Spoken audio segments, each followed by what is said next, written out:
आपल्या आवडत्या चॅनलला लाईक करा आणि शेअर करा आणि सबस्क्राईब करा. नमस्कार आणि स्वागत आहे आपल्या सर्वांचं विश्व विशाल न्यूजमध्ये. मी विशाल जगदाळे. आज आपल्यासाठी एक खास असं व्यक्तिमत्व घेऊन आलेलो आहे, जे की धाराशिवचे जिल्हाधिकारी आहेत कीर्ती किरण पुजार साहेब.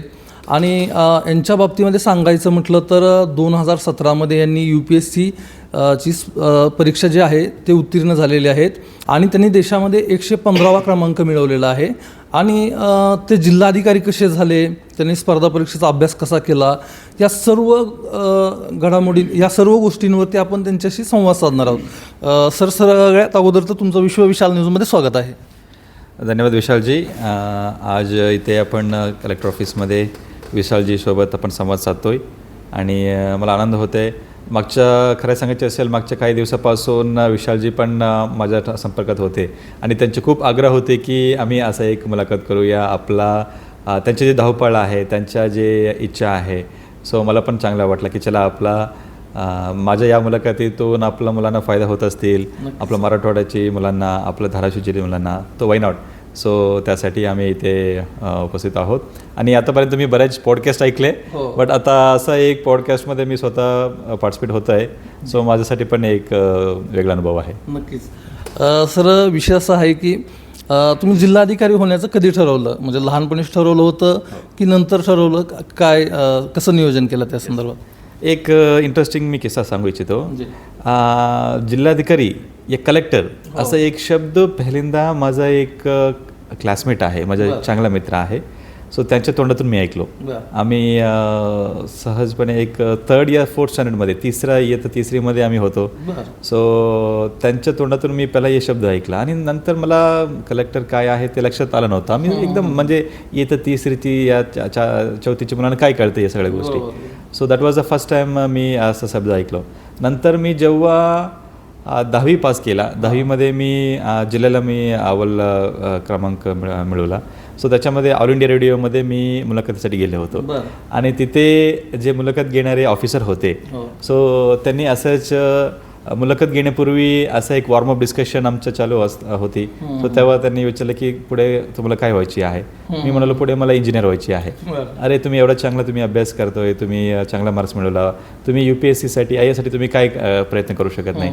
नंतर एक्झॅक्टली जेव्हा मुलाखत सुरू झाला, सो त्यांना मी हेच म्हटलो की मी UPSC करणार, मी IAS करणार. तेव्हा पण मला माहीत नव्हतं की UPSC काय आहे, IAS काय आहे, कलेक्टर काय आहे. बट असं एक टीनेज, ते एक किशोरवयीनची जे काही इमॅच्युरिटी आहे, जे काही उत्साहपणा आहे, या इनोसेन्स आहे, सो त्याच्यातून मी त्यांना सांगितलं. बट खरं तर जेव्हा मी ॲक्च्युली ठरला की मला IAS व्हायची आहे, तो माझा MTechची वेळेला, म्हणजे मी इंजिनिअरिंग केल्यानंतर मी 2 वर्ष नोकरी केला सॉफ्टवेअर इंजिनियर म्हणून बेंगलोरमध्ये. सिस्को म्हणून एक कंपनी आहे, प्रतिष्ठित MNC कंपनी आहे, तिथे मी नोकरी केला. आणि 2 वर्ष नोकरी केल्यानंतर मला वाटलं की मला थोडंसं हायर एज्युकेशन घ्यायची आहे. आणि हायर एज्युकेशन घेत्या वेळेला MTech IIT मद्रासमध्ये मी MTech केला. आणि MTech करताना तिथे काही UPSC क्लब होती. UPSC क्लब मार्फत वेगवेगळ्या IAS ऑफिसर्सला इन्व्हाइट करणे, त्यांच्या मुलाखत घेणे, या त्यांच्या जे मोटिवेशनल स्पीच आहे ते ऐकून घेणे, असं एक संधी मिळत होती. सो ते ऐकल्यानंतर मी ठरलं की मला या प्रोफेशनमध्ये, या दिशेमध्ये जायची आहे. सो तिथून मी सिरियसली अभ्यास सुरू केला. बरोबर. सर, थोडंसं पाठीमागं जाऊयात आपण.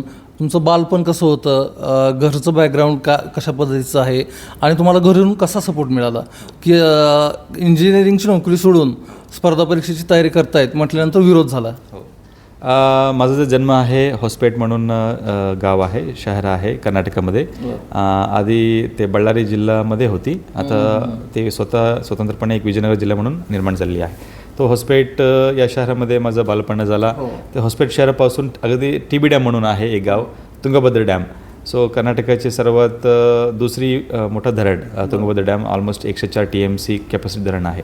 सो त्या धरणाचे जे पैतेकाळी जे गाव बसलं होतं, तिथे आमचं घर होती. एकदम सुंदर अनुभव होती, चांगला बालपणा होता तिथे. एकदम आपण मस्त खेळायचो, अभ्यास करायचो, गल्लीच्या मुलांसोबत आमचं एकदम चांगला हे होती, इंटरॅक्शन होती. आणि तिथे पण लहानपासून अभ्यासमध्ये आम्ही चांगलं होतो.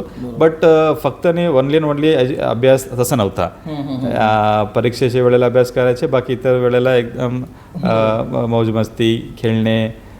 ते धरण म्हणजे तिथे मोठे मोठे कालवे असायचे, कालव्यामध्ये आपण जाऊन पोहणे, क्रिकेट खेळणे, सकाळी पासून उशिरा संध्याकाळीपर्यंत क्रिकेट खेळणे. उन्हाळ्याच्या सुट्टीमध्ये मग आजोबा आहे, आजीची गाव तिथे जाणे, असं तिथे जाऊन मग तिथे मस्ती करणे, असं प्रकारचे बालपणा होती. नंतर माझं वडील पण आधी ज्युनियर कॉलेज लेक्चरर होते, नंतर ते ज्युनियर कॉलेजचे प्रिन्सिपल झाले, गव्हर्मेंट ज्युनियर कॉलेजचे. सो त्यांचे पण आम्हाला खूप मार्गदर्शन आणि गायडन्स होती.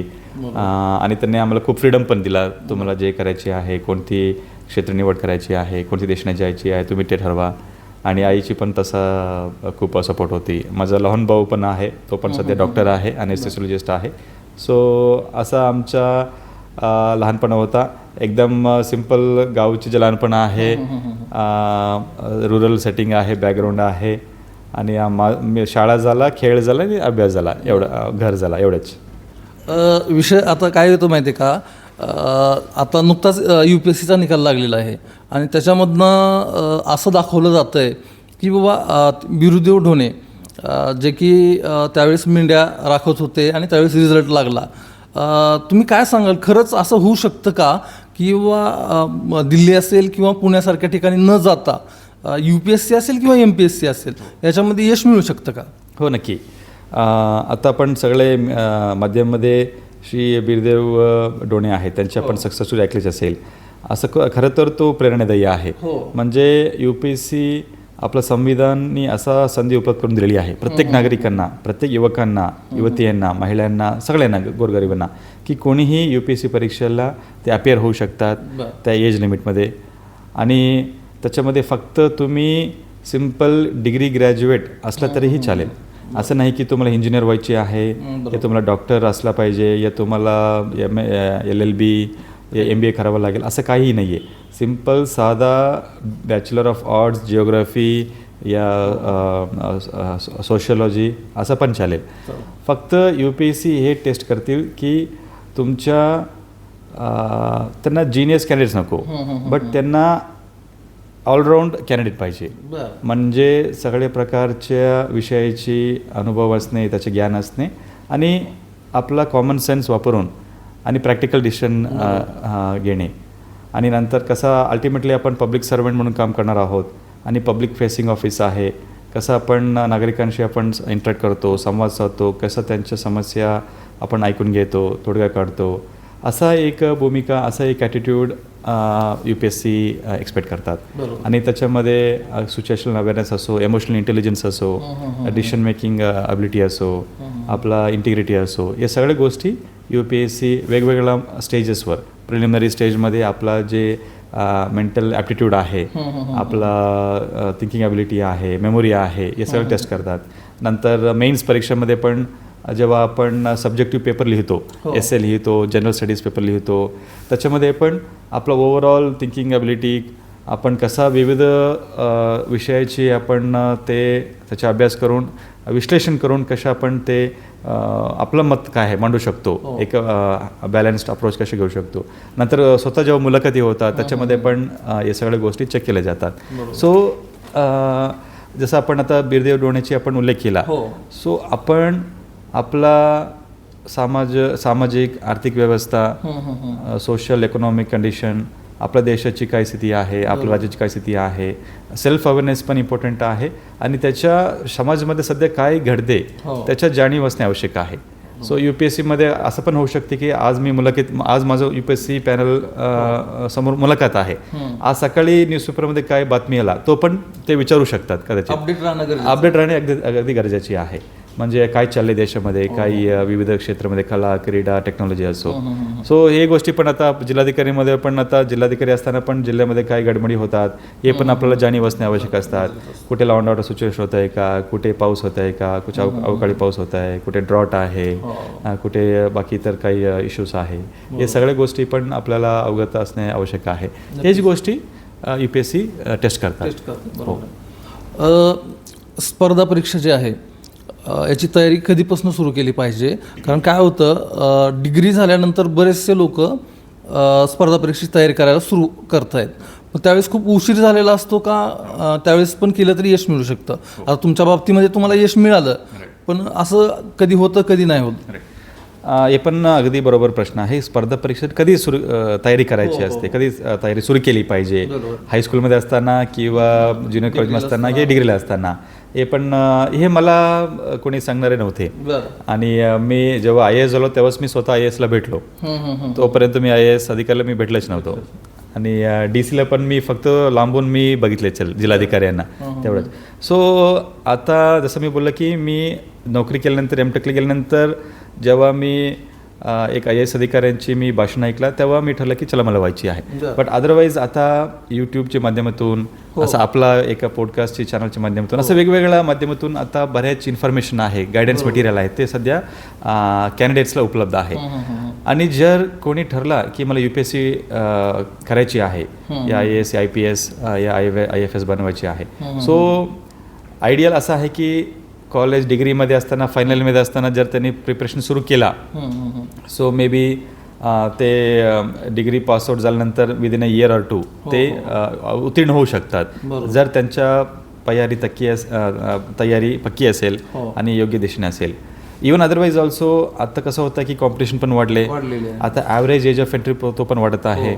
आणि असा कॅनडिडेट्स असं पण वाटतं की चला मी 2 वर्ष नोकरी करतो, बाहेरची कॉर्पोरेट वर्ल्डची अनुभव घेतो, नंतर मी UPSCसाठी मी तयारी करतो, असं पण आहे बरेच कॅनडिडेट्स. आता स्वतः माझं उदाहरण द्यायचे असेल, आता मी 22व्या वर्षामध्ये मी इंजिनिअरिंग पासआउट मी झालो. नंतर मी 2 वर्ष नोकरी केला, नंतर MTech केला. नंतर 25 ते 26 वर्षामध्ये मी ठरलं की मला UPSC करायची आहे. आणि नंतर ॲट द एज ऑफ 28 म्हणजे 28 वर्षाला मी पहिल्यांदा UPSC पास केला आणि IRS मी मिळवला.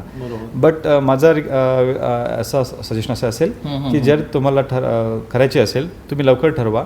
आणि काय होतं की जसं जसं एज वाढत चालेल आपलं बाकी इतर कमिटमेंट्स सुरू होतील, कौटुंबिक कमिटमेंट्स असो, हे जे येत 22, 23 पासून 28, 27, 28 वयाचे जे हे आहे ते बँड आहे एकदम सुटेबल आहे. तिथे जास्त फॅमिली कमिटमेंट नसतात, स्वतःची कमिटमेंट नसतात. सो हे सगळ्या गोष्टी आहे आपल्याला कन्सिडर करून करावं लागेल. आणि नंतर त्यांनी ठरला की मला UPSC करायची असेल, सो त्यांनी फायनल इयर मध्ये असताना सो NCERT पुस्तकं आहे ते वाचू शकतात. NCERT पुस्तक अगदी इयत्ता 7वी 8वी पुस्तकं आपण हाती घ्यावी आणि ते आपण असं एक कॅज्युअल आपण ग्लॅन्स आपण त्याला द्यावी. नंतर एक अंदाज येते की हिस्ट्रीमध्ये काय आहे, जिओग्राफीमध्ये काय आहे. आणि नंतर एखादा आपण UPSCची एक प्रिव्हियस इयर क्वेश्चन पेपर आपण घेऊन आपण जर बघितला, सो एक अंदाज येते की मला चला आता कोणकोणती प्रकारचे प्रश्न विचारणं होतात. हो, सो त्या अनुषंगाने एक अंदाज आपल्याला आयडिया येते की मला या गोष्टी तयार करावं लागेल. आता आधी कसं होते की मेमोरी बेस्ड क्वेश्चन जास्त एक्झाममध्ये विचार व्हायचे, पण आता मेमोरी बेस्ड क्वेश्चन बरोबरच क्रिटिकल थिंकिंग क्वेश्चन, काही ऑब्झर्वेशन आपला टेस्ट करणारे काही क्वेश्चन्स असणार आहे. 2-3 टॉपिक्सला मिक्स करून प्रश्न विचार होऊ शकतात. आता कसं आहे बदलता कंडिशनमध्ये UPSCची जे क्वेश्चन पेपर आहे पॅटर्न पण ते बदलतात. सो त्यामुळे मागच्या 2-3 वर्षाची या 5-10 वर्षाची प्रश्नपत्रिका आपण अभ्यास करून तयारी सुरू करू शकतो. बरोबर. आता स्पर्धा परीक्षा म्हटलं की 3 टप्पे येतात, एक पूर्व परीक्षा, एक मुख्य परीक्षा आणि त्यानंतर मुलाखत. तर तुम्ही कशा पद्धतीनं पूर्व परीक्षेची तयारी केली आणि त्याच्यासाठी काही मार्गदर्शन घेतलं होतं का, आणि ते कसं तुम्ही यश मिळवलं? पूर्व परीक्षेसाठी जे प्रिलिमिनरी एक्झाम आपण म्हणतो, जे ऑब्जेक्टिव्ह बेस्ड क्वेश्चन असतात, त्याच्यामध्ये 2 पेपर असतात, जनरल स्टडीज CSET ज्याला आपण म्हणतो. सो त्याच्यामध्ये पेपर 1मध्ये सगळे जनरल स्टडीज, ह्याच्यामध्ये हिस्ट्री, जिओग्राफी, नंतर आपला कॉन्स्टिट्यूशन, एन्व्हायरमेंटल सायन्स असं आणि करंट अफेअर्स अशा प्रकारचे प्रश्न विचारले जातात. आणि पेपर 2मध्ये आपलं जे ॲप्टिट्यूड आहे, न्यूमेरिकल रिझनिंग आहे, वर्बल रिझनिंग आहे, लॉजिकल रिझनिंग आहे, कॉम्प्रेन्शन आहे, असा प्रश्न विचारले जातात. असं तयारी आता मी ऑनलाईनमध्ये इंटरनेटमध्ये बऱ्याच कंटेंट होती, गायडन्स मटेरियल होती, आर्टिकल्स होती. जे याच्यापूर्वी जे टॉपर्स आहेत त्यांनी चांगल्या पद्धतीने त्यांनी आर्टिकल्स त्यांनी लिहून ठेवला होता, ते मी अभ्यास केला. नंतर काही फ्रेंड्स होते, त्यांच्याशी आपण डिस्कस केला. आणि प्रिलिमिनरीसाठी स्वतः सेल्फ प्रिपरेशन मी माझा याच्या घरीमध्ये मी केला, म्हणजे काम करत असताना, नोकरी करत असताना. आणि नंतर काही मॉक टेस्ट आपण घेतले. काही कोचिंग इन्स्टिट्यूट्स आहेत, त्यांच्या मॉक टेस्ट प्रिलिमिनरीपूर्वी ते एक्झामपूर्वी ते देतात. सो ते आपण मॉक टेस्ट अपियर झालं आहे, त्याच्यामध्ये आमचा परफॉर्मन्स कशी आहे, कुठे आम्ही मागे पडतो, हे सगळं थोडं अनालाइज करून त्याप्रमाणे आपण रिवाइज केला. याच्यामध्ये फक्त मी सांगू इच्छितो की रिव्हिजन खूप क्रिटिकल आहे. काय होतं की UPSC असं परीक्षा आहे, सिलेबस एवढ्या मोठ्या असतात की आपल्याला लर्निंग मटेरियल आहे, रिसोर्सेस आहे, ते खूप वास्ट असतात. आणि anything under the sun can be asked असं ते म्हणतात. सो त्यामुळे आपल्याला जे सोर्स सिलेक्शन आहे, रेफरन्स मटेरियल्स आहे, पुस्तकं आहे, ते योग्य पद्धतीने निवड करावं लागेल. आणि एकदा निवड केल्यानंतर त्यालाच टिकअप जर राहिला आणि त्यालाच वारंवार आपण रिवाइज केला, सो सक्सेस रेशिओ आहे ते अगदी जास्त असणार आहे. अदर्स काय होतं की एक टेम्पटेशन असतात. आता मी एक पुस्तक घेतला नवीन आता इंडियन कॉन्स्टिट्यूशनमध्ये जनरली ऑलमोस्ट सगळे 99% कॅन्डिडेट्स लक्ष्मीकांत जे पुस्तक आहे ते वाचतात. बट कदाचित मार्केटमध्ये नवीन पुस्तक येऊ शकतात. सो आमच्या नजर तिथे त्याच्यावर गेला आणि थोडंसं टेम्पटेशन होतं की अरे चला हे पुस्तक पण घेतो, ती पुस्तक पण घेतो. आणि असं पण जर केला काय होतं की आपल्याला डेप्थऐवजी ब्रेडथवर आपण फोकस करतो आणि रिव्हिजन पण जनरली ते होऊ शकतच नाही आहे.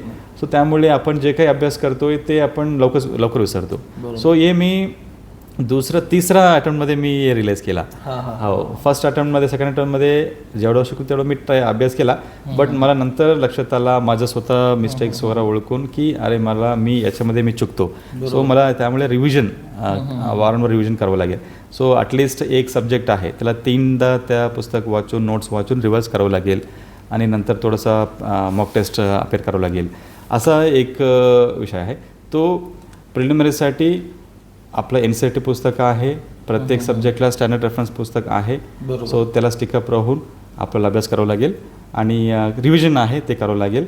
आणि जे करंट अफेअर्स आहे, न्यूजपेपर्स आहे, सो न्यूजपेपर पण वाचताना सुरुवातीला बरेच उमेदवार असा मिस्टेक करतात की हिंदू न्यूजपेपर घेतलं, इंडियन एक्सप्रेस घेतला, ते 1 तास, 1.5, 2, 3 तास ते वाचतात. तसं नसते. म्हणजे आपल्याला क्विकली ग्लॅन्स करून काही मेन इम्पॉर्टंट पॉईंट्स आहे ते नोट डाऊन करायचे असते. आणि आता बऱ्याच कोचिंग इन्स्टिट्यूट्सकडून रेडीमेड मटेरियल्स पण आपल्याला आता मार्केटमध्ये मिळत आहेत. सो तो पण आपण वापरून आपण टाईम वाचू शकतो. सो अशा गोष्टी आहे. नंतर याच्यामध्ये नेगेटिव्ह मार्किंग पण आहे. सो त्यामुळे उमेदवारांनी मार्किंग करताना तो पण विषय थोडंसं केअरफुली लक्षात घेऊनच केली पाहिजे. आणि एक मार्क टेस्ट पण घेऊन आपल्याला किती मार्क्स मिळते एक अंदाजामध्ये येते. त्याप्रमाणे थोडंसं करेक्शन, रेक्टिफिकेशन आपल्या प्रिपरेशनमध्ये केली पाहिजे. बरोबर आहे. आता काय होतं साहेब माहिती का, ज्यावेळेस मोटिवेट व्हिडिओ पाहिले जातात त्यावेळेस विद्यार्थ्यांच्या समोर एक जे वास्तव आहे ते न येता वेगळ्याच गोष्टी सांगितल्या जातात. असंही कधी कधी होतं की बाबा मी TV कधी पाहिला नाही, मी क्रिकेट कधी खेळलो नाही, मी घरच्यांच्या पाहुण्यांच्या लग्नाला कधी गेलो नाही, मी फक्त 24 तास अभ्यासच करत होतो, त्याच्यामुळे मला यश मिळालं. तर या बाबतीमध्ये तुम्ही काय सांगाल? किंवा खरंच UPSC किंवा MPSC करायची असेल तर फक्त अभ्यासच करावा की बाकी गोष्टी पण करणं गरजेचं आहे? हे पण इम्पॉर्टंट क्वेश्चन आहे. बट हे फॅक्ट आहे की आपल्याला जर UPSCसाठी आपण तयारी सुरू केला, जनरली काही सॅक्रिफायसेस, काही त्याग करावं लागते. सो थोडासा जसं परीक्षा जवळ येतात थोडंसं आपला अभ्यासाची जी वेळ आहे ते वाढवावं लागते. आणि आता प्रत्येक उमेदवाराची कॅन्डिडेटची वेगवेगळ्या कंडिशन असतात. सो कोणी नोकरी करत असतील, कोणी फुल टाईम प्रिपरेशन करत असतील, कोणी दिल्लीमध्ये प्रिपरेशन करत असतील, कोणी स्वतःची घरामध्ये. सो प्रत्येकाची कंडिशन वेगवेगळं आहे. ते पहिले ओळखणे ते अत्यंत गरजेची आहे. आपण आपल्याला दुसऱ्यांशी आपण कम्पेअर करून ते चालणार नाही आहे. आपल्याला स्वतःची परफॉर्मन्स, आपला काल काय परफॉर्मन्स होती, आज काय आहे आणि उद्या काय आहे, सो प्रत्येक इन्क्रिमेंटल परफॉर्मन्स आपल्याला वाढली पाहिजे, हे महत्त्वपूर्ण आहे. आता मी माझ्या इतरांशी कम्पेअर करण्याऐवजी मी माझ्या परफॉर्मन्स मागच्या टेस्टमध्ये कसं होती आणि आज आज कसं आहे आणि उद्या कसं असावी, असा मी या अँगलने मी विचार केला. आणि त्यानंतर प्रत्येकाची कमिटमेंट्स थोडे वेगवेगळे असतात. फॅमिली कमिटमेंट्स आहे, पर्सनल कमिटमेंट्स आहे. कोणाच्या लग्नापूर्वी त्याने UPSC केलं असेल, कोणा लग्नानंतर. आता मी लग्नानंतर मी UPSC परीक्षा मी दिला. सो प्रत्येकाची कंडिशन्स वेगवेगळ्या असतात. बट थोडंसा त्याच्याऐवजी आपण थोडंसं टाईम शेड्यूल आपण जर केला, डिसिप्लिन आपण मेंटेन केला, स्वतःला चीट करायचे नाही आहे, स्वतःला कमिटमेंट एक दिली पाहिजे. आज मी जर 2 तास मी जर अभ्यास करण्याची मी ठरला की 2 तास केली पाहिजे. आणि असं पण आहे की प्रिपरेशनची वेळेला ही असं एक वेव आहे, म्हणजे अप्स अँड डाऊन असतात. कधी तुम्हाला खूप मोटिवेशन येते, तुम्ही 10 तास तुम्ही अभ्यास करता. कधी तुम्ही थोडं डिमोटिवेट व्हाल, तेव्हा तुम्हाला काय त्या दिवशी काय करण्याची इच्छाच नसतात. काही कधी काही तब्येत बिघडतात. सो त्यामुळे हे अप्स अँड डाऊन्स हे आहे या प्रिपरेशनची एक नॅचरल एक भाग आहे. सो ते आयडेंटिफाय करावी. कधी आपण डिमोटिवेट झाला कुठल्याही प्रकारचे म्हणजे ते मनावर न घेता पुन्हा नेक्स्ट डे फ्रॉम स्क्रॅच आपल्याला अभ्यास सुरू केली पाहिजे. सो त्यामुळे मी बोलतो की स्वतःला चीट करायचे नसते. आपण शेड्यूल लावून डिसिप्लिन मेंटेन करा आणि डिसिप्लिन मेंटेन करून आपण प्रिपेअर करावी. नक्की यश मिळेलच. बरोबर आहे, नक्की यश मिळेल आपण सांगताय. बरोबर आहे. तुम्ही ज्यावेळेस नोकरी करत होतात त्यानंतर तुम्ही निर्णय घेतला की आता UPSC करायची. त्यानंतर तुम्हाला कधी असं वाटलं का की बाबा आपला निर्णय चुकीचा आहे, आपण एकदा प्रयत्न केला, 2दा प्रयत्न केला, असं झालं तर तशा काळामध्ये तुम्ही स्वतःला कसं मोटिवेट केलं स्वतःला? हे पण अत्यंत महत्त्वपूर्ण गोष्टी आहे की पहिले UPSC प्रिपेअर करत असताना सेल्फ कॉन्शियसनेस म्हणजे अवेअरनेस, स्वतःबद्दल अवेअरनेस अत्यंत गरजेची आहे. म्हणजे कोणाला डॉक्टर व्हायचे असेल, कोणाला इंजिनियर व्हायचे असेल, कोणाला CA वगैरे वगैरे. आता IAS जर व्हायचे असेल, IAS, IPS, IFS, IRS जे काही आहे, सो जर तुम्हाला व्हायचे असेल सो वाई, तो वाई जे प्रश्न आहेत ते first you have to answer that question. पहिले ते तुम्ही स्वतः तुम्ही खात्री करून घ्या की तुम्हाला कशाला हे डायरेक्शन आहे, हे फॉलो करायचे आहे. स्वतः पालक सांगतात त्यासाठी, मित्र सांगतात त्यासाठी, या स्वतः तुम्ही ठरला त्यासाठी. सो माझा विषय असंच होती. याच्यापूर्वी पण बऱ्याच लोक मला सांगितलं की तुम्ही UPSC करा. नंतर मी ऐकलो बट मी मनावर काय घेतलं नाही. स्वतः मला जेव्हा वाटलं की मला ह्या पाथ घ्यायची आहे, फॉलो करायची आहे, सो नंतर मी सिरियसली अभ्यास सुरू केला. आणि त्यासाठी माझा वैयक्तिक विषयाबद्दल जर बोलायचं असेल, मला डायव्हर्सिटी, थोडासा विविध क्षेत्राचे अनुभव पाहिजे. मी एकच गोष्टी अवलंबून ते फॉलो करून मी तिथे जास्त वेळ स्पेंड करण्याची माझा तसं मेंटॅलिटी नाही आहे. मला तो डायव्हर्सिटी पाहिजे, थोडं वेगवेगळे चॅलेंजेस पाहिजे.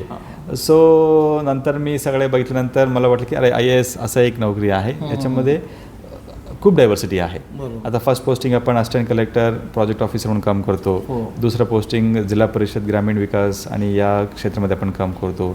आता माझ्या या तिसऱ्या पोस्टिंगमध्ये जिल्हाधिकारी म्हणून मी काम करतो. पुढे कॉर्पोरेशन कमिशनर असणार, कोई हेल्थ, एज्युकेशन, नंतर ॲग्रिकल्चर.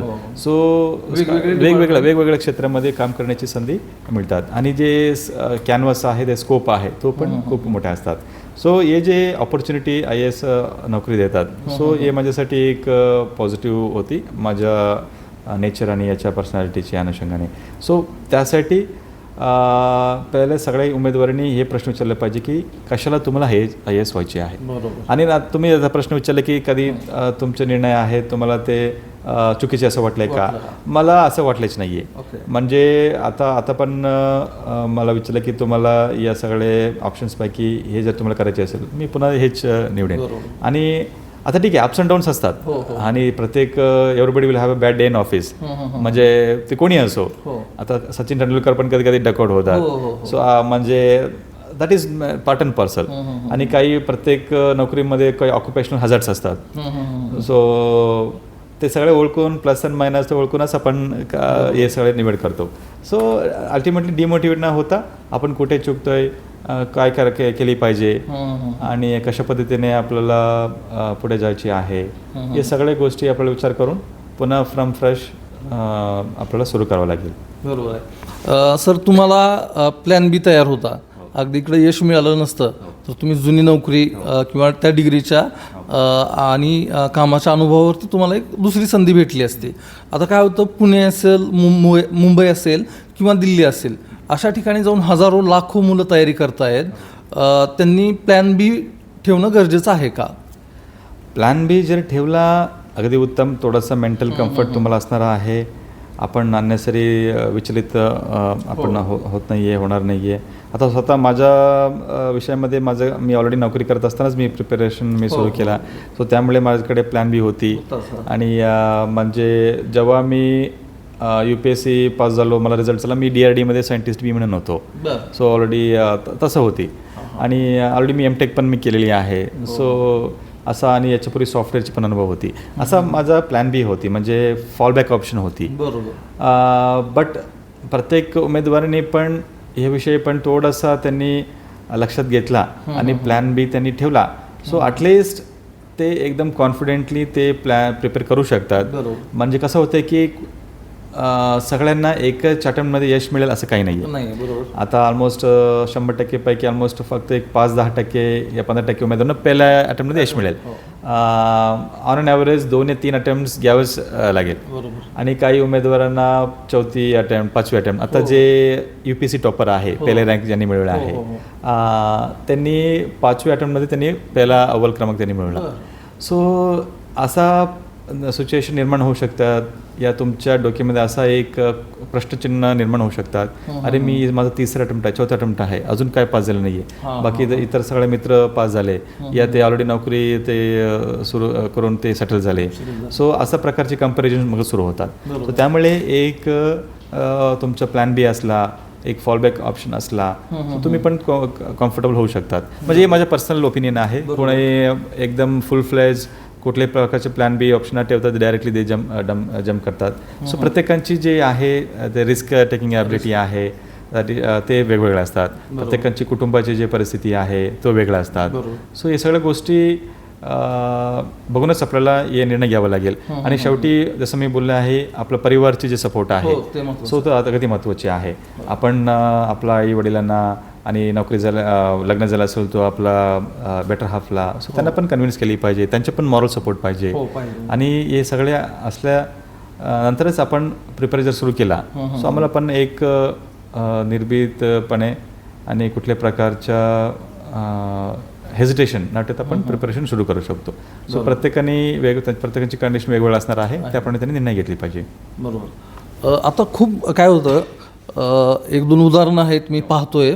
अगदी 10 वर्ष झालेलं आहे स्पर्धा परीक्षेची तयारी करतायत, पण त्यांना यश भेटत नाही आहे. मग यांनी कधी स्वतःला ओळखलं पाहिजे की बाबा आता आपल्याला यश मिळत नाही आहे आणि आता आपण हा मार्ग सोडून काहीतरी दुसरा मार्ग स्वीकारावा. पण त्यांची एक जी मानसिकता झालेली असते की नाही मी हे सोडणारच नाही आहे, तर त्या चुका त्यांनी कशा सुधाराव्या? याला आपण मॅनेजमेंट प्रिन्सिपलमध्ये संकन कॉस्ट फॅलेसी म्हणतो. म्हणजे ऑलरेडी मी 5 वर्ष मी गमवला, why not 2 more years. So त्यासाठीच प्रत्येकाने त्यांचे जे कट ऑफ आहे त्यांनी ठरले पाहिजे. I will restrict myself to 3 attempts. 3 attempt मी फुल फ्लेज्ड पद्धतीने मी देतो. जर पास झालो वेल अँड गुड, अदरवाईज मी दुसरं प्रोफेशन मी हा मार्ग बदलतो. आणि कोणाच्या 4वी या 5वी अटेम्प्ट असेल, सो प्रत्येकांची थोडंसं कंडिशन वेगवेगळं असणार आहे. सो त्यामुळे स्वतःने त्यांच्यासाठी एक त्यांनी कट ऑफ त्यांनी ठेवावी की मी 2रा, 3रा, 4था अटेम्प्टमध्ये मी या 5व्या अटेम्प्टमध्ये मी माझं प्रिपरेशन आहे मी ते थांबवेन. आणि नंतर तोपर्यंत आम्हाला पण लक्षात येते की आमच्या कॅपॅसिटी काय आहे, आमच्या कुठे आपण चुकतो, कुठपर्यंत आपण इम्प्रूव्ह करू शकतो. आता मला पण लक्षात आलं की त्याला माझ्या 30 अटेम्प्टमध्ये ऑलमोस्ट माझ्या 99% मी एफर्ट्स मी दिला. आणि सगळं दिल्यानंतर मला जे काही रँक मिळाली, मार्क्स मिळाली, आय वॉज हॅपी, मी मान्य केला. नंतर मी तिथे मी थांबला. आणि त्यासाठी प्रत्येकाने त्यांच्या जे एंड पॉईंट आहे त्यांनी ओळखलं पाहिजे. आणि ते ओळखून तो मी म्हणतो स्वतःला चीट करू नये, स्वतःला चीट करू नये.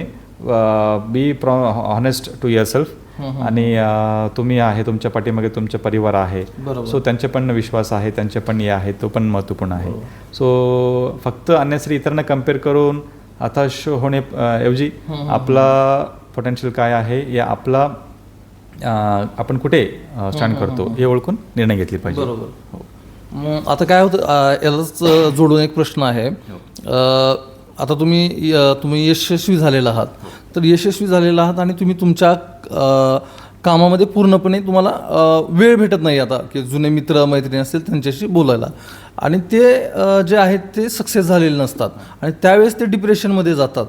तर ते डिप्रेशनमध्ये जाऊ नयेत म्हणून काय केलं पाहिजे? डिप्रेशनमध्ये जाऊ म्हणजे नये. मला काय म्हणायचं की विशाल सक्सेस झाला, साहेब सक्सेस झाले किंवा हा सक्सेस झाला, पण मला यश भेटत नाहीये आणि ते यश न भेटल्यामुळे तो एकदम म्हणजे त्याची मानसिकता बदलून जाते. तर त्यांना पण काहीतरी एक मार्गदर्शन असणं आवश्यक आहे. तर आपण कसं कराल मार्गदर्शन? आपण एकदा प्रामाणिकपणे आपण प्रयत्न केल्यानंतर आपण 100% एफर्ट्स टाकल्यानंतर पण जर यश मिळालं नाही आहे, ठीक आहे, याच्यामध्ये एक्झाममध्ये हार्डवर्क पण पाहिजे, एफर्ट्स पण पाहिजे, आणि टू अ फ्रॅक्शन लक पण इम्पॉर्टंट आहे. म्हणजे दॅट इज ऑल्सो इम्पॉर्टंट. आता समजा मी परीक्षा लिहित असताना, मेन्सला जात असताना अनावधानी काही घटना घडला. आता मला आठवत आहे की माझा सेकंड अटेम्प्टमध्ये पहिला पेपर, मेन्समध्ये पहिला पेपर एसे होती, आणि मी एसे पेपर लिहिताना मला थोडासा फिवरिश वाटला आणि मी घरी आलो की एकदम फीवर एकदम अचानक वाढला आणि ऑलमोस्ट 101-2 डिग्री टेम्परेचर होती. आणि तो होती मला वाटतं शुक्रवार या शनिवारची दिवस, मध्ये एक दिवस सुट्टी होती, नंतर पुन्हा सोमवारीपासून कंटिन्युअसली पेपर होती. आणि मी ऑलमोस्ट माझ्या डोळ्यामध्ये पाणी आलं होतं की अरे आता कसं करायचे आहे. आता ठीक आहे, आता माझे जे काही गोळ्या वगैरे आहेत ते घेतला आणि नंतर मला डिसेंट्री सुरू झाला. सो अशा प्रकारचे कंडिशन होऊ शकतात. सो त्यामुळे लक पण इम्पॉर्टंट आहे, सो हार्डवर्क पण इम्पॉर्टंट आहे. त्यामुळे ते saying God helps those who help themselves. जर आपण 100% एफर्ट्स टाकून प्रामाणिकपणे आपण प्रयत्न करून नंतरही जर आम्हाला यश मिळाले नाहीये, ते रेस्पेक्टफुली ते फॅक्ट आहे, मान्य करावं लागेल. You have to make peace with it, असं इंग्रजीमध्ये सांगतात. ते मान्य करा, इट्स ओके. म्हणजे हे काही UPSC IAS म्हणजे ते काही एंड नाही आहे. ते जीवनमध्ये ते 100% सर्व असं काही नाही आहे. दॅट इज ऑल्सो ते पण नोकरी आहे. फक्त एक चांगलं समाजसेवा करण्याची या काम करण्याची संधी आहे, तेवढंच आहे. इतर माध्यमातून तुम्ही काम करू शकता. तुम्हाला जे सोशल ॲक्टिव्हिटीज आवडत असेल, आपण सोशल एंटरप्रेनर होऊ शकता, NGOs आपण जॉईन होऊ शकता, काही थिंक टँक आहे तुम्ही जाऊ शकता. आता माझं पण काही मित्र आहे, त्यांनी आता पुन्हा तो इतर UPSC मुलांना ते मार्गदर्शन करणे त्यांनी सुरू केला. सो त्यांच्या स्वतःचे अनुभव आहे, त्यांनी ज्या मिस्टेक्स केले ते पुन्हा रिपीट होऊ नये म्हणून त्यांनी इतर मुलांना ते मार्गदर्शन करायला त्यांनी सुरू केला. आणि कोणाचे जसं आपण म्हणाले की प्लॅन B ऑप्शन नव्हती, फॉलबॅक ऑप्शन होती. पुन्हा त्यांनी कोणी कॉर्पोरेट नोकरीमध्ये ते जॉईन केला, नंतर कोणी ते PSUमध्ये ते नोकरी जॉईन केला, कोणी प्रोफेसर बनला, कोणी डॉक्टर आहे. अशा प्रकारचे फॉलबॅक ऑप्शन असतात. सो अननेसरी तो कदाचित at the back of the mind honestly सांगायचं तो ते असतात, तो एक पेन आहे, तो एक ते असतात, अरे हे होऊ शकले नाही आहे. But ultimately we have to make peace with it. आणि आपल्या आयुष्यामध्ये जीवनामध्ये आपल्याला जे पाहिजे 100% ते सगळं मिळणार नाही आहे, हे आपल्याला ते मान्य करावंच लागेल. सो हे सगळं मान्य करून आपल्याला पुढे जावं लागेल. बरोबर. म्हणजे सगळ्यात महत्त्वाची गोष्ट अशी आहे की जे समोर येतं ते आधी मान्य करणं गरजेचं आहे. बरोबर. साहेब, मला थोडंसं अभ्यास जो आहे पूर्वपरीक्षेचा, ठीक आहे, बुक्स वगैरे असतील ते वाचून करतील, मेन्स परीक्षेचा पण करतील, पण तुम्ही मुलाखती संदर्भात काय सांगाल? तुमची मुलाखत कशी झाली होती आणि मुलाखतीची ते तयारी कशी करावी? मुलाखत पण स्टेज जे आहे हे खूप क्रिटिकल आहे. कधी कधी मेक ए ब्रेक सिच्युएशन होऊ शकतात. आणि म्हणजे प्रत्येक स्टेज आहे त्याचं महत्त्व आहेच. प्रिलिमिनरी पण इम्पॉर्टंट आहे, मेन्स इम्पॉर्टंट आहे, आणि जे पर्सनॅलिटी टेस्ट आहे, मुलाखत आहे, इंटरव्ह्यू आहे, तो पण इम्पॉर्टंट आहे. आता मी 3दा मुलाखत दिला आणि प्रत्येक वेळेला माझं जे मार्क्स आहे 10 मार्क्सने वाढून गेला. पहिले मला 154 मार्क्स मिळाले, नंतर 165, नंतर 175, 175. सो प्रत्येक वेळेला मला लक्षात आलं की मला या गोष्टीवर प्रिपेअर करावं लागेल. आता मुलाखत ते असं आहे की मुलाखत स्वतः इन प्रिन्सिपल, इन बेसिक्स, एक साधा सोपा सेंटेन्समध्ये सांगायचे असेल, हे तुमच्या ओव्हरऑल पर्सनॅलिटी आहे हे टेस्ट करतात. म्हणजे आपण असा उमेदवार आहे, म्हणजे या पुढच्या या पोस्टसाठी म्हणजे हे जे क्वालिटीज आहेत ते त्यांच्याकडे आहे का, म्हणजे बेसिक सिच्युएशनल अवेअरनेस आहे का, थोडासा जनरल नॉलेज आहे, अवेअरनेस आहे, आणि थोडासा कम्पॅशनेट आहे, हे सगळे ते कॅरेक्टर्स आहे, ट्रेट्स आहे ते चेक करतात. आता पॅनलमध्ये इंटरव्ह्यू पॅनलमध्ये ते चेअरमॅन असतात, नंतर बाकी इतर 4 पॅनल मेंबर्स असतात. सो सुरुवातीपासून आता इंटरव्ह्यू त्याच्यामध्ये कुठले प्रकारचे प्रश्न विचारू शकतात. आता राईट फ्रॉम तुमच्या नावापासून, माझं नाव कीर्ती किरण पुजारा आहे, कीर्ती म्हणजे काय, इतर कोणी असं सेलिब्रिटी आहे का त्यांचं नाव कीर्ती आहे, आणि नंतर तुम्ही कुठून आला, त्या गावचे त्या जिल्ह्याचे काय महत्त्व आहे, तिथे असं काही महत्त्वपूर्ण घटना आहे का, या गोष्टी आहे का. आता माझ्या जिल्ह्यामध्ये मायनिंग जे आहे, गौण खनिज आहे, ते मी बल्लारीत सांगितलं की सगळे गौण खनिजबद्दल विचारणार. सो असा प्रश्न ते डीपमध्ये जाऊ शकतात. नंतर आता तुमचे जे अभ्यास आहे त्याच्यावर पण ते कदाचित थोडंसं डीपमध्ये जाऊ शकतात. काय विचारतील सांगू शकणार नाही आहे, बट तरीही एक पॅटर्न आहे की आपण आपला इंटरव्ह्यू फॉर्ममध्ये, आपण ॲप्लिकेशन फॉर्ममध्ये, डिटेल्ड ॲप्लिकेशन फॉर्ममध्ये जे काही आपण लिहिलेलं आहे आपल्याबद्दल, आपला हॉबी, आपला सवय जे हॉबी आहे त्याच्याबद्दल पण विचारणं होतात. आता 2 आउट ऑफ 3 इंटरव्ह्यूज माझे जे पहिला प्रश्न माझ्या हॉबीवर होती. सो मी हॉबी लिहिलं होतं की मला कन्नड भावगीते आवडते. सो ते थोडंसं ते विचारले. सो आपण जे काही लिहितो, सो आपल्याला त्याची तयारी असणे आवश्यक आहे, त्याच्या उत्तर देण्याची क्षमता आपल्याकडे असणं आवश्यक आहे. म्हणजे याचा अर्थ असा होतो की सगळ्यात अगोदर आपण कोण आहोत हे माहीत असणं गरजेचं आहे. खरं तर धाराशिवचे जिल्हाधिकारी श्री कीर्ती किरण पुजार साहेबांशी अतिशय छान अशा गप्पा होत आहेत. साहेब, तुम्ही संघर्ष केला, तुम्हाला यश मिळालं, आणि त्यानंतर तुम्ही जॉईन झालात, म्हणजे प्रशासनामध्ये दाखल झालात. प्रशासनामध्ये दाखल झाल्यानंतर तुम्हाला एखादा असा प्रसंग आठवतो का, किंवा हे केल्यानंतर मला एक समाधान लाभलं, असे काही प्रसंग आहेत का? नक्की.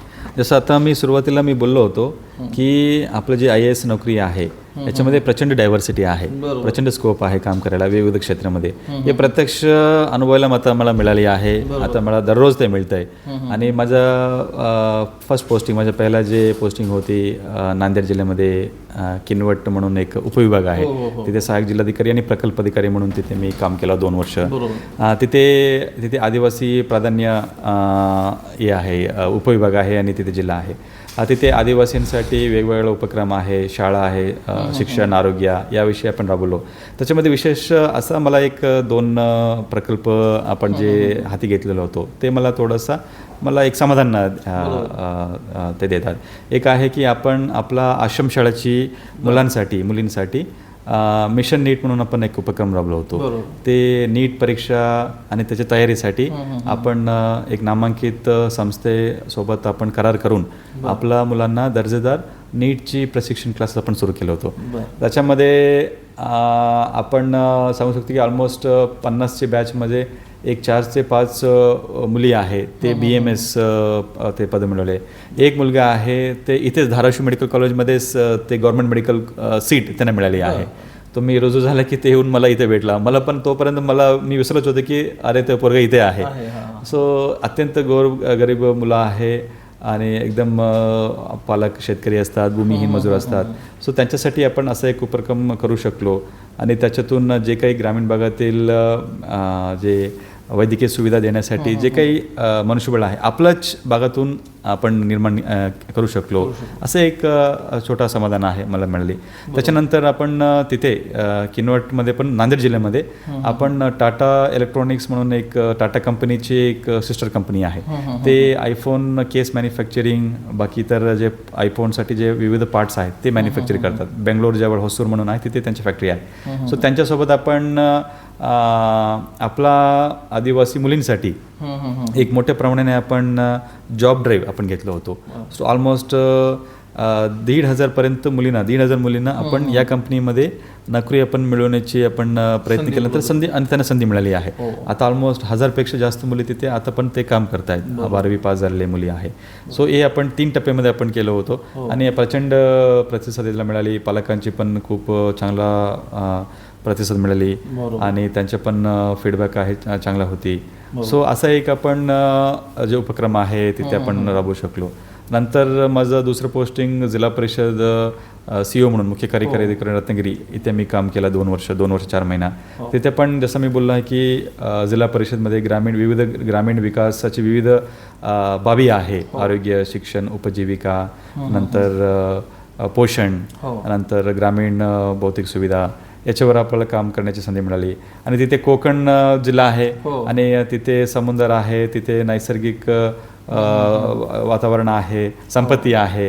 आणि याच्या अनुषंगाने आपण प्रकल्प सुचवला की याच्यातून काही रोजगार निर्मिती होऊ शकतात, ते पर्यटनाला वाढ मिळू शकतात, असा आपण काही प्रकल्प सुचवला.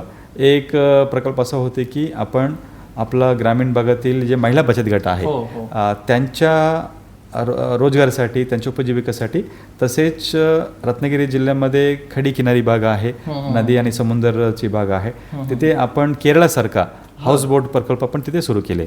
आता 5 हाऊसबोटची मंजुरी तिथे सिंधुरत्न समृद्धी योजना म्हणून आहे. तिथले सन्मान्य पालकमंत्री महोदय, सिंधुरत्न समृद्धीचे अध्यक्ष महोदय, त्यांच्या सर्वांची मदतीने आम्हाला निधी मिळाली. आणि ते निधी मिळाल्यानंतर आपण सविस्तर प्रकल्प अहवाल तयार केला, आपण निविदा काढला. नंतर विविध शासकीय यंत्रणाचे आपण समन्वयाने आपण हे प्रकल्प आपण सुरू करू शकलो. आता आज अखेर 3 हाऊसबोट तिथे दाखल झालेली आहे. तिथे आता बऱ्याच प्रमाणात पर्यटक येतात. ते तिथे केरळला तिथे जाण्याची आता गरज वाटणार नाही आहे. म्हणजे असा आपण एक महाराष्ट्रामध्ये असा आपण प्रकल्प सुरू केला. आणि ते बोट चालवणारे जे कोण एजन्सी आहे ते कोणी कॉन्ट्रॅक्च्युअल एजन्सी नाही आहे, प्रायव्हेट एजन्सी, ते आपला महिला असणार आहे, ग्रामीण भागातील महिला बचत गट. सो त्याच्यातून काही रोजगार आहे. आता हाऊसबोट फक्त हाऊसबोट नाही आहे, हाऊसबोटमध्ये जे काही कॅटरिंग सर्व्हिस आहे, हाऊसकीपिंग आहे, नंतर तिथे काही वस्तू त्यांना विकायची असेल, स्थानिक कला संस्कृतीचे अनुभव घ्यायचे असेल, या सगळ्या गोष्टी या बोटच्या माध्यमातून आपल्या महिला करतात. आणि त्यांचे पण 2 पैसे ते कमवतात आणि पर्यटनाला पण ते वाढतात. अजून एक प्रकल्प आपण राबवलं की तिथे सौर ऊर्जाचे प्रकल्प राबवलो होतो. आपण ग्रामीण भागातील जे ग्रामपंचायती आहे, असं ग्रामपंचायतची सोबत पुन्हा आहे, कधी कधी कमी असतात. फक्त मोठे ग्रामपंचायती सोडून बाकी सगळ्या ग्रामपंचायतीकडे एवढा स्वनिधी नसतात. सो त्यांच्या लाईट बिल आहे, सौर पथदिवे आहे, या त्यांचे पथदिवे आहेत, त्याला पे करण्याची क्षमता त्यांच्याकडे नसतात. सो असा एक प्रॉब्लेम आपण एक आयडेंटिफाय केला. नंतर आपण असा एक पूर्ण प्लॅन आपण असं केलं की आपण 1 मेगावॅटपर्यंत आपण सौर प्रकल्प उभा करूया. त्याच्यातून आपण जे काही उत्पन्न आपण कमवतो ते कमवून आपण पुन्हा ग्रामपंचायतीला आपण देऊया. असा आपण एक नाविन्यपूर्ण उपक्रम आपण सुचलो होतो DPCमध्ये. तो DPCने पण मान्यता दिल्यानंतर आपण ते प्रकल्प पण राबवला.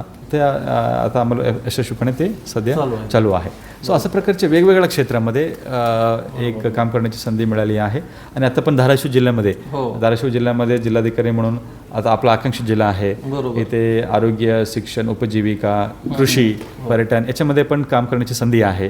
सो इथे मी जॉईन होऊन आता 2 महिने झाले. आणि 2 महिने झाल्यानंतर आमचे सर्व अधिकारी, कर्मचारी आपण फील्ड व्हिजिटमध्ये पण सर्वांचे संवाद झाल्यानंतर इथे काय विषय आहे, काय गरज आहे, पण आता पण आपण ओळखण्याची म्हणजे प्रक्रियेमध्ये आहोत. बट आपण बऱ्याच पण विषय आहे आपण ओळखलेले आहे. आणि याच्यामध्ये तोच मी म्हणाले की सुरुवातीला शेती, पाणी, पर्यटन आणि पवन ऊर्जा. सो या 3-4 गोष्टीवर आपण काम करूया. आपल्याकडे शेतीसाठी प्रचंड पोटेन्शियल आणि ऑलरेडी चांगलं काम झालेली आहे धाराशिव जिल्ह्यामध्ये. याच्यापूर्वी पण सर्वसन्मान्य जिल्हाधिकारी महोदय आहे, सर्व तिथे अधिकारीगण आहे, सगळ्यांनी चांगलं काम केलेले आहे. आणि तोच आपल्याला पुढे पण चालू ठेवायची आहे.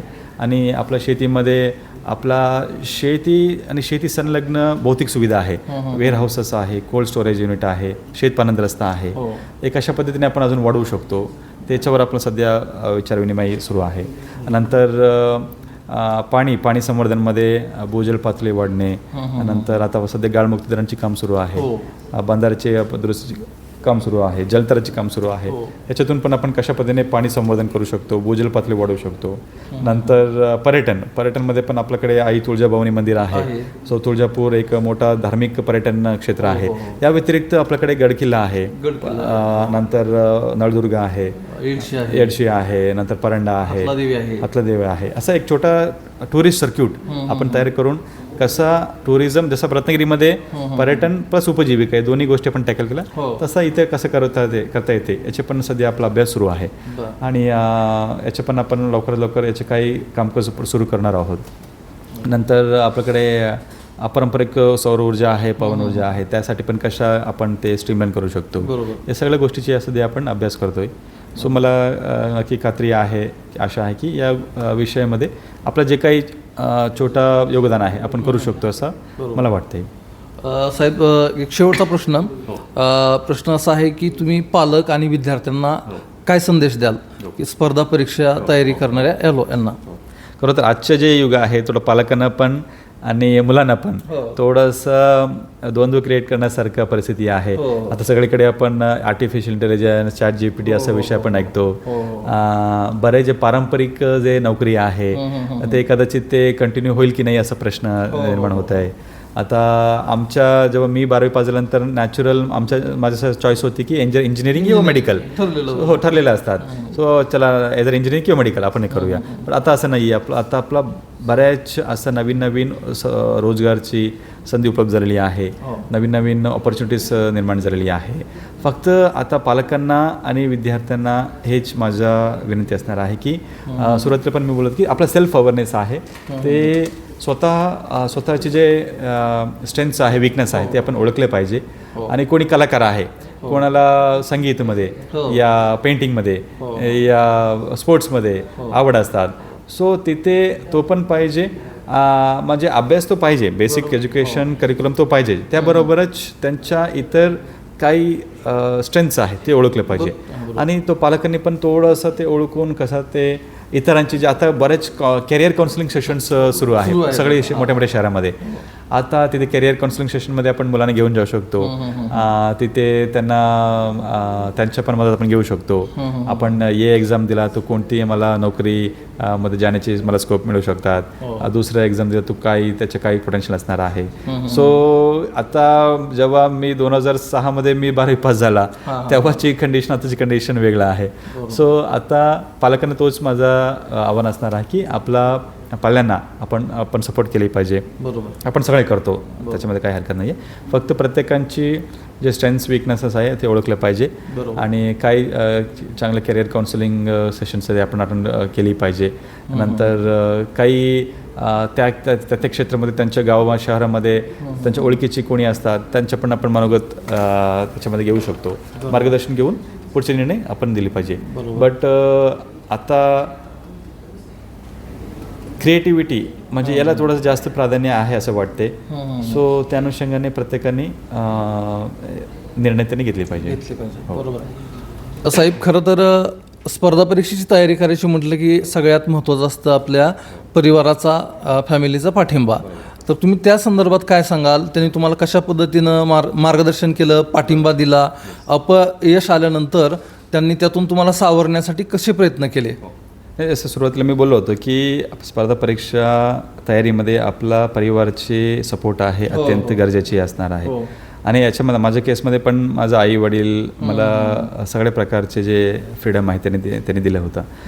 त्यानंतर जसं मी बोलला की मी माझा पहिला अटेम्प्ट आहे ते मेन्स जे आहे ते मी मेन्स दिल्यानंतर माझं लग्न झालं माझ्या पहिल्या अटेम्प्टमध्ये. सो त्याच्यानंतर मी मेन्स लग्न करण्यापूर्वी पण आणि लग्न झाल्यानंतर पण माझे जे धर्मपत्नी आहे सो त्यांचे पण खूप मला सपोर्ट होती. सो त्याच्यामध्ये जसं मी बोललं की स्पर्धा परीक्षा तयारी असताना काही त्याग करावा लागेल. सो याच्यामध्ये माझं फक्त त्यांचा त्याग नाही, त्यांचे पण त्याग आहे. आणि जे काय बेसिक कम्फर्ट्स आहे ते गिवअप करणे आणि थोडंसं फ्लेक्झिबल मेंटेन करणे, तर या सगळ्या गोष्टीमध्ये त्यांनी मला खूप मदत केलं. त्यांनी मला मोटिवेशन दिला. आणि काही गोष्टी आपण तयारी करत असताना आपण चर्चा पण करायचो. आपला काही जे घटना घडत आहेत मुलाखतीसाठी जे आपल्याला जसं मी बोललो की आमच्या स्वतःचे जे एज्युकेशनपासून आमच्या जे गाव आहे, हॉबीज आहे, याच्याबद्दल जे चर्चा करायची असेल तो पण आपण चर्चा मी वाईफशी मी करत होतो. हे सगळ्या प्रकारच्या गोष्टीमध्ये त्यांची मदत मला मिळाली आहे. आणि ultimately behind every successful man there is a woman असं सांगायला काही हरकत नाही आहे. सो माझा भाऊ पण आहे, तो पण जेव्हा मी पास झालो माझ्यापेक्षा जास्त दुप्पट आनंदानं झाला. सो आणि बरेच चांगले मित्र आहे. सो मित्रांचे पण कोऑपरेशन आहे, त्यांचं गायडन्स आहे, मोटिवेशन आहे ते मिळाली आहे. साहेब, असं कधी झालं का अरे चांगली नोकरी इंजिनिअरिंग आहे, एवढ्या गल्लीला पगाराची नोकरी आहे आणि हे सोडून काय हे स्पर्धा परीक्षेचं काय करायलेत की असं कधी काय झालं का? नाही, असं काही वाटलं नाही आहे. तो मी बोललो की मी स्पर्धा परीक्षाची तयारी आहे. मी कुणाचं काय बोलणं असं नाही, असं काही मी स्पर्धा परीक्षा तयारी मी एन्जॉय केला. खरं तर जर सांगायचे असेल, मी एन्जॉय करत असतानाच मी तयारी केला. त्यामुळे मला असं काही वाटलं नाही की अरे चला मी या नोकरी सोडला आणि मी कुठे कोणती बांगडीमध्ये पडलो, असं मला काही वाटलं नाही आहे. आणि we have to enjoy the process also. Yes. नक्कीच सर, तुम्ही अतिशय छान असा संवाद साधलेला आहे, विद्यार्थ्यांना मार्गदर्शन केलेलं आहे. तुम्ही कशा पद्धतीनं जिल्हाधिकारी झालात, कसा अभ्यास केला, या सगळ्या गोष्टींची आपण चर्चा केलेली आहे. तुम्ही वेळ दिलात, एवढं छान मार्गदर्शन केलं, त्याबद्दल विश्व विशाल न्यूजची संपूर्ण टीम आपला आभार व्यक्त करते. आणि धाराशिवचा विकास चांगला होईल, धाराशिवच्या विकासामध्ये भर पडेल अशी अपेक्षा व्यक्त करतो आणि आपण इथंच थांबूयात. धन्यवाद. Thank you very much. विश्व विशाल न्यूज आपल्या आवडत्या चॅनलला लाईक करा आणि शेअर करा आणि सबस्क्राईब करा.